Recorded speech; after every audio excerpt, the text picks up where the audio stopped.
आज की कहानी में हम यही बताएंगे कि आखिर ऐसी कौन सी गलतियां हैं जो हमें पता नहीं हैं और हमें बर्बाद कर रही हैं।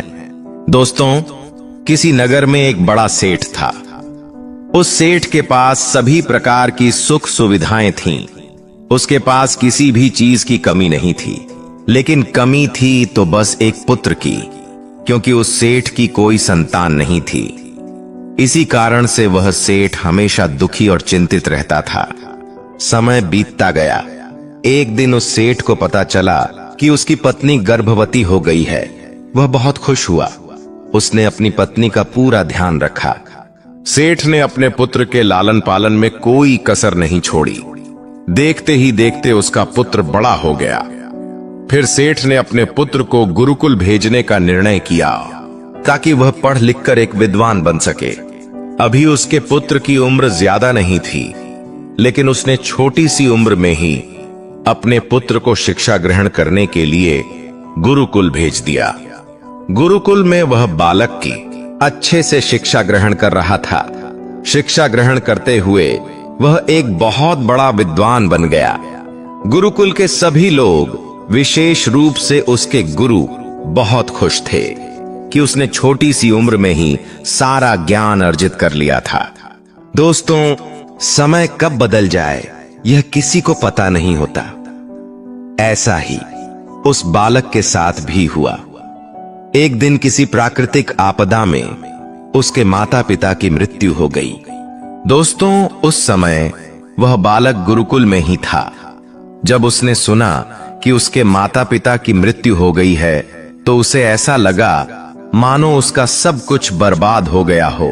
उस बालक का मन सांसारिक मोह माया से बिल्कुल हट गया। उसने अपने मन में ठान लिया कि अब वह अपना सारा जीवन लोगों की भलाई करने में ही लगाएगा। कुछ दिन बाद जब उस बालक की शिक्षा पूर्ण हुई, तो वह सन्यासी बन गया और हिमालय के दूरस्थ जंगल में चला गया। जंगल में जाकर उसने वहां लंबे समय तक तपस्या की।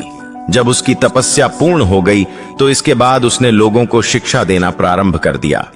समय के साथ उस बालक की ख्याति बहुत दूर दूर तक फैल गई। बहुत से लोग उसके पास शिक्षा पाने के लिए आने लगे और कई लोग अपनी अपनी समस्याएं लेकर भी उसके पास पहुंचने लगे। वह सन्यासी सभी लोगों की समस्याएं बड़ी ही आसानी से सुलझा देता था। धीरे धीरे वह पूरे राज्य में मशहूर हो गया। जिस नगर में वह सन्यासी रहता था, उसी नगर का राजा बड़ा ही क्रूर व्यक्ति था। जब राजा को सन्यासी के बारे में पता चला, तो उसने सन्यासी से मिलने का मन में निश्चय किया। अगले दिन सुबह राजा सन्यासी से मिलने के लिए अपने महल से निकला और उसकी कुटिया पर पहुंच गया। राजा ने जब सन्यासी को देखा, तो वह उसे देखते ही रह गया। उसके चेहरे पर एक अलग ही तेज था।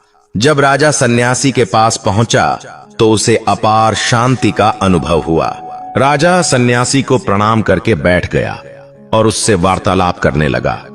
पहली ही मुलाकात में राजा सन्यासी से इतना प्रभावित हो गया कि उसने उसी समय से अच्छाई के मार्ग पर चलने का निश्चय कर लिया। राजा मन में सोचने लगा, इतनी छोटी सी मुलाकात में यह सन्यासी मुझे इतना बदल सकता है, तो अगर यह हमेशा मेरे साथ रहने लगे तो मेरी तो जिंदगी ही बदल जाएगी। यही सोचकर राजा ने सन्यासी से अपने महल में चलने की विनती की। राजा का आग्रह सुनकर सन्यासी मना नहीं कर सका और महल में चलने के लिए तैयार हो गया। राजा ने सन्यासी का खूब आदर सत्कार किया और उसे शाही कमरे में ले जाकर भोजन करवाया। भोजन करने के बाद सन्यासी ने राजा को धन्यवाद दिया और वापस जाने की आज्ञा मांगने लगा। यह सुनकर राजा ने कहा, आप हमारे बगीचे में जब तक चाहें रह सकते हैं। आपको यहाँ किसी भी प्रकार की कोई असुविधा नहीं होगी। आपकी उपस्थिति से हमारी प्रजा को भी बहुत अच्छा लगेगा और हमें भी प्रसन्नता होगी। यह सुनकर सन्यासी ने राजा का प्रस्ताव स्वीकार कर लिया। उसके बाद राजा ने अपने सेवकों से कहा कि सन्यासी महाराज की बगीचे में रहने की समुचित व्यवस्था की जाए तथा उनके लिए भोजन, वस्त्र आदि का उचित प्रबंध किया जाए। राजा की आज्ञा के अनुसार सेवकों ने बगीचे में एक कुटिया तैयार कर दी और सन्यासी वहीं रहने लगा। राजा ने उनकी खूब सेवा की। एक दिन राजा और रानी को अत्यावश्यक कार्य के लिए दूसरे राज्य जाना पड़ा।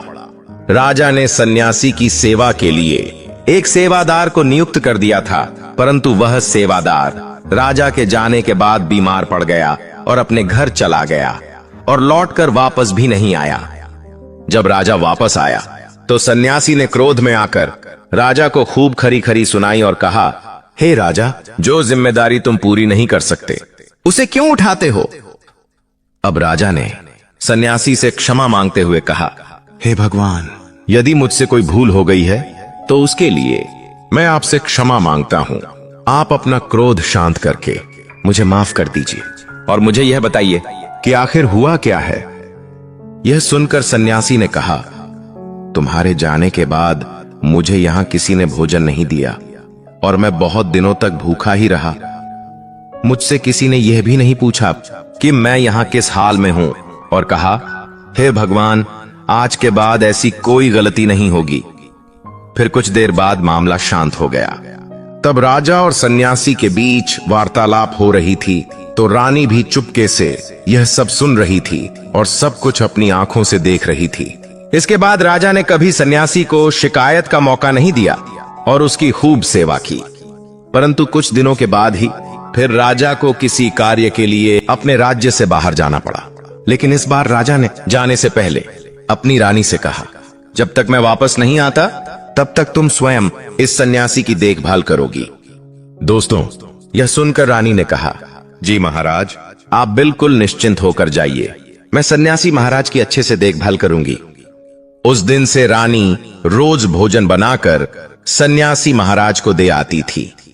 लेकिन एक दिन रानी नहाने के लिए चली गई और सन्यासी को भोजन देना भूल गई। सन्यासी ने काफी देर तक भोजन का इंतजार किया, लेकिन जब भोजन नहीं आया तो वह सोच में पड़ गया कि आज भोजन क्यों नहीं आया। इसके बाद उसने सोचा कि वह खुद महल में जाकर देखेगा कि भोजन क्यों नहीं आया। फिर वह महल पहुंच गया। जब वह महल में पहुंचा तो वहां उसकी नजर रानी पर पड़ गई। रानी के लंबे लंबे काले बाल जो उसकी कमर पर लहरा रहे थे और रानी की कजरारी आंखें जो उसे देखने मात्रा से घायल कर गई। रानी के इतने सुंदर रूप को देखकर वह सन्यासी चकित हो गया और रानी की सुंदरता सन्यासी के मन में बस गई। वह वहां से बिना कुछ कहे ही अपनी कुटिया में वापस लौट आया। सन्यासी रानी के सुंदर रूप को भुला नहीं पाया। अब वह खाना पीना छोड़कर अपनी कुटिया में कई दिनों तक कुछ भी नहीं खाया, जिसके कारण वह बहुत कमजोर हो गया।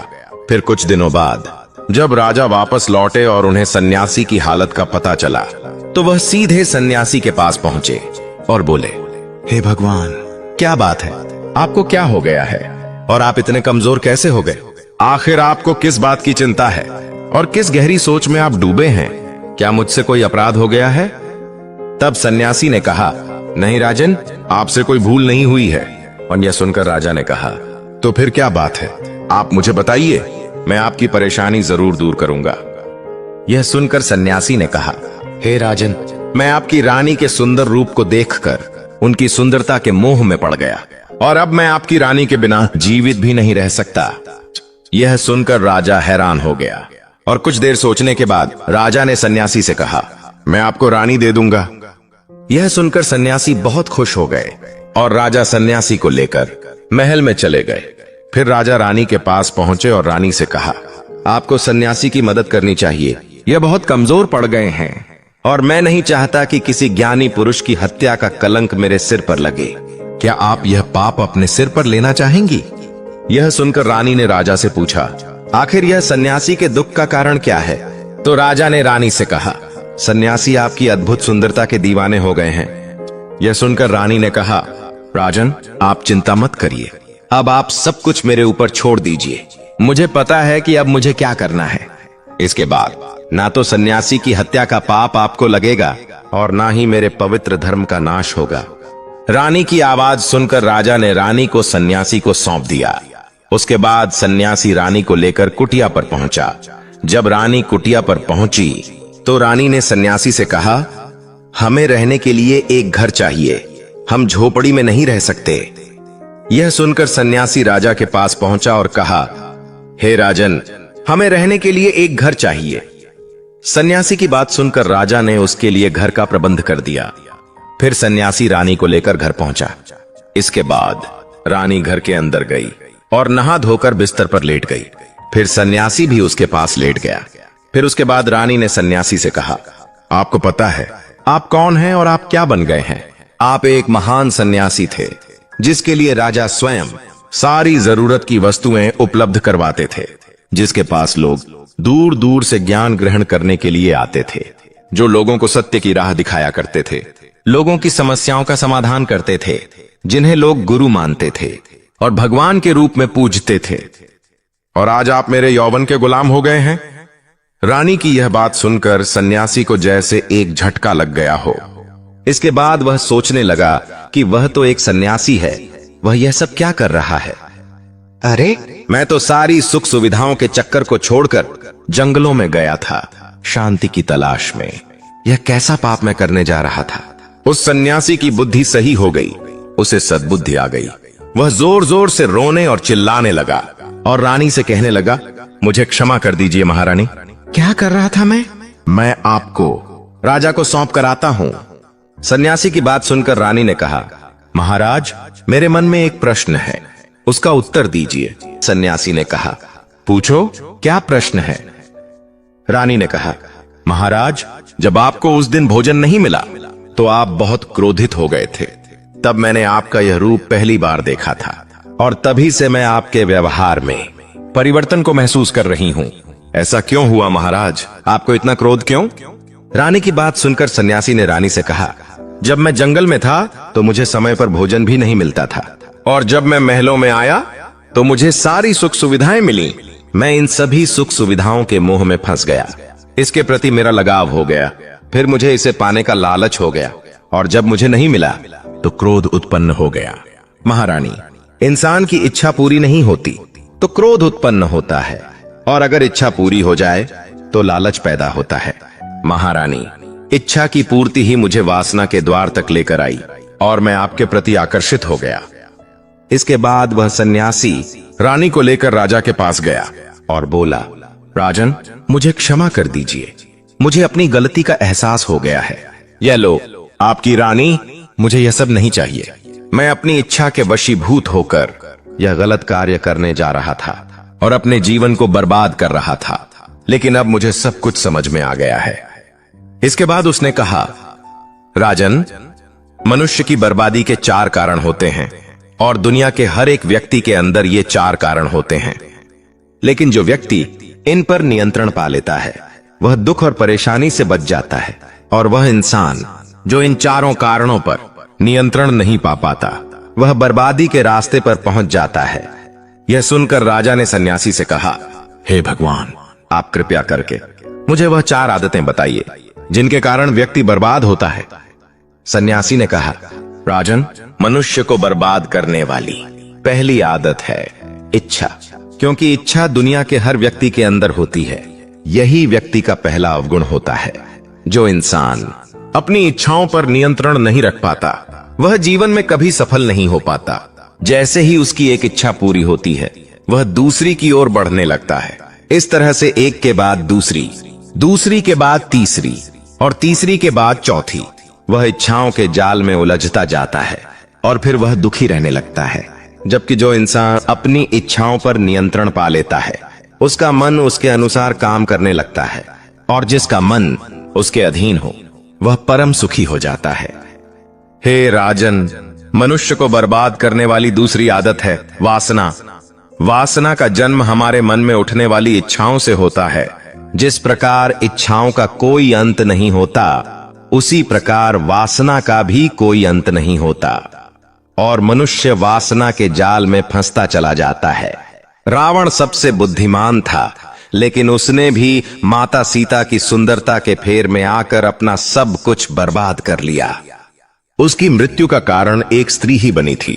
इसीलिए हे राजन, जितना हो सके उतना ही वासना से दूर रहना चाहिए। फिर सन्यासी ने कहा, मनुष्य को बर्बाद करने वाली तीसरी आदत है क्रोध।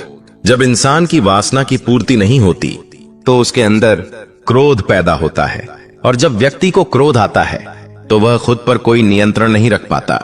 फिर वह गलत निर्णय ले लेता है, दूसरों को भला बुरा कहता है। लेकिन जब क्रोध शांत हो जाता है तब उसे अपनी गलती का एहसास होता है, लेकिन तब तक सब कुछ बर्बाद हो चुका होता है। क्रोध के कारण मनुष्य के कई बनाए हुए काम भी बिगड़ जाते हैं। इसलिए राजन, क्रोध से बचना ही बुद्धिमानी है। फिर सन्यासी कहता है, हे राजा, मनुष्य को बर्बाद करने वाली चौथी आदत है लालच। हे राजा, लालच का फल सदैव बुरा होता है। लालच में पड़कर इंसान बहुत से लोगों का बुरा कर देता है। मनुष्य के जीवन में कभी न कभी ऐसा समय आता है जब वह लालच कर बैठता है, और अधिक पाने के लालच में वह कुछ ऐसा कर बैठता है कि जो उसके पास है उसे भी खो देता है। अगर समय रहते इस पर नियंत्रण नहीं किया तो यह सब कुछ बर्बाद कर देता है। हे राजन, जो मनुष्य इन 4 आदतों को छोड़ देता है वह एक सफल व्यक्ति बन जाता है। दोस्तों, हर सफल व्यक्ति को इन 4 आदतों से दूर रहना चाहिए, और जो इनका त्याग कर देता है वह एक सफल इंसान बन जाता है। दोस्तों, मुझे उम्मीद है कि इस कहानी से आपको कुछ सीखने को मिला होगा। अगर वीडियो अच्छी लगी हो तो वीडियो को लाइक और कमेंट में जय माता दी अवश्य लिखें। हम आपसे मिलते हैं किसी और नई वीडियो में। तब तक के लिए अपना ख्याल रखना। जय माता दी।